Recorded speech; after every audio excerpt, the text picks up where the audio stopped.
But it's also about a tweet that Jim Jordan posted back in the fall. Kanye, Elon, Trump. Now, after that tweet was posted, Kanye said he's going to declare DEFCON 3 on the Jews. The tweet stayed up for months. Everyone was like, hey guys, turns out your hero, Kanye West, hates the Jews. We all stand with Israel. Please take down the tweet. They didn't take down the tweet.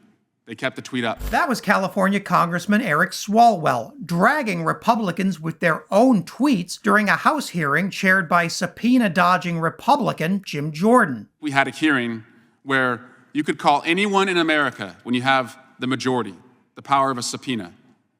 We had a hearing about the ATF. These guys brought a witness who had just recently tweeted, "F cops. F cops." That's what this guy tweeted. Anyone on earth could have come to that hearing, and they brought someone that said, "F cops."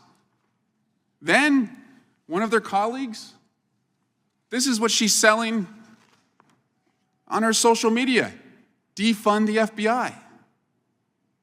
So we went from backing the blue to backing the coup. After years avoiding accountability for their cheerleading of an insurrection, Democrats are finally putting Republicans' own remarks in their faces. And in the case of Jim Jordan, Swalwell took a moment to throw a subpoena in his face, too. It's now 321 days since this subpoena was sent to Jim Jordan that he did not comply with. So it's comical that we are here today under Jim Jordan's leadership, asking people why they don't want to comply with subpoenas. The guy won't comply with the one that was sent to him 321 days ago. Witness to a crime, the crime that has led to more arrests than any investigation in America. He's a witness being asked to do his patriotic duty and respond to a subpoena 321 days later. Refuses. Now, Jim Jordan has repeatedly refused to comply with a lawful subpoena to give his testimony about what happened on January 6th, which is odd because Jim Jordan currently chairs a committee that says failure to honor a subpoena is not only criminal, but un-American. But Roastmaster Swalwell wasn't done, because as it turns out, Jim Jordan isn't just obstructing one investigation into Donald Trump, now he's trying to obstruct a second investigation. Man, a lot of people are investigating Donald Trump. Also, since the last hearing of this committee to obstruct justice, Chairman Jordan is now interfering in an independent criminal prosecution. There's an investigation in Manhattan, also in Atlanta, also at the Department of Justice, into the former president. And Jim Jordan has sent a letter to the independently elected District Attorney, Alvin Bragg of Manhattan. He is asking Alvin Bragg to commit a felony. Why is he asking Alvin Bragg to commit a felony? To help Donald Trump. Why is it a felony? Because if Alvin Bragg were to turn over what Jim Jordan is asking, Alvin Bragg would be violating New York law that says you cannot turn over grand jury proceedings. And Swalwell is right. What Jordan is asking Manhattan District Attorney Alvin Bragg to do is a crime. Its sole purpose is to intimidate the members of a grand jury into letting Trump off the hook. That's despicable. It's no wonder Trump asked Jim Jordan to do it. And if you're one of the, 200 million Americans waiting for news of a possible Trump indictment, well, keep on waiting, because on Wednesday, the grand jury went on hiatus for what is likely to be much of the next month.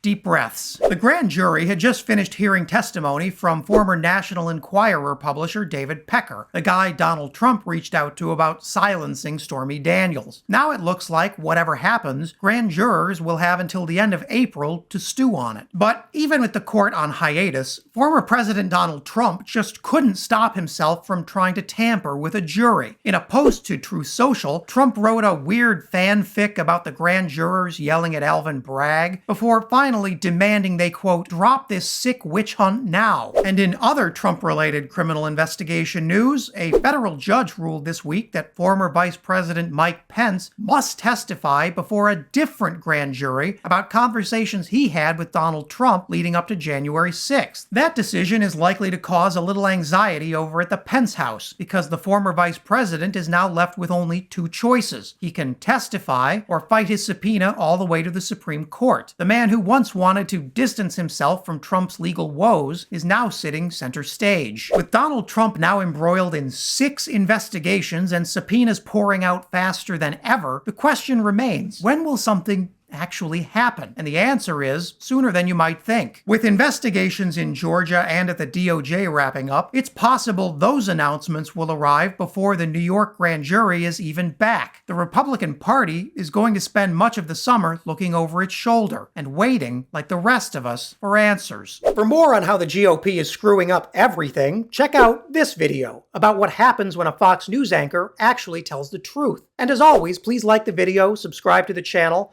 and leave a comment below to let me know what I should cover next.